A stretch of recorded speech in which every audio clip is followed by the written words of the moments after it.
আজ পর্যন্ত কোনোদিন মুসলমানদের উৎসব শবে বরাত একটা হিন্দু মসজিদে দেখার জন্য আসলো না। মুসলমানদের উৎসব শবে কদর একটা হিন্দু কোনোদিন চাওয়ার জন্য আসলো না। মুসলমানদের উৎসব রমজান মাসের রোজা একটা হিন্দু কোনোদিন তোমার সাথে সমাজ করার জন্য রাখলো না। একটা হিন্দু কোনোদিন তোমার ঈদের নামাজে আসলো না। একটা হিন্দু কোনোদিন তোমার সাথে জুমার নামাজে অংশগ্রহণ করলো না। তোমাকে দেখার জন্য পর্যন্ত আসলো না।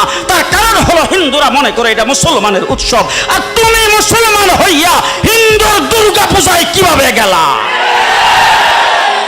আরে তোমার কি হয়ে গেল? তোমার কি লজ্জা শরম তুমি ধুয়ে ফেলে দিয়েছো? তোমার কি কোনো লজ্জা শরম নাই? তোমার কি কোনো লজ্জা শরম নাই? আবার কি সুন্দর বলতেছো, ধর্ম যার যার উৎসব সবাই। হাই হাই হাই, ও মুসলমান যুবকেরা ভালো করে শোনো, ধর্ম যার যার উৎসব সবার, তাইলে বিয়া যার যার বউ তো সবার।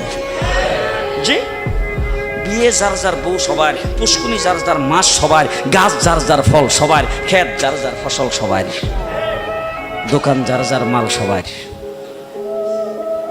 এখন ঘুমাইছে কি কথা বলেন না কেন? তাহলে আমার দোকানের মাল যদি আমার হয়, আমার ক্ষেতের ফসল যদি আমার হয়, আমার গাছের ফল যদি আমার হয়, আমার গাছের নারিকেল যদি আমার হয়, আমি বিয়ে করলে বউ যদি আমার হয়, মুসলমান আমার পুষ্কুনির মাস যদি আমার হয়, তাইলে ধর্ম যার উৎসব তার।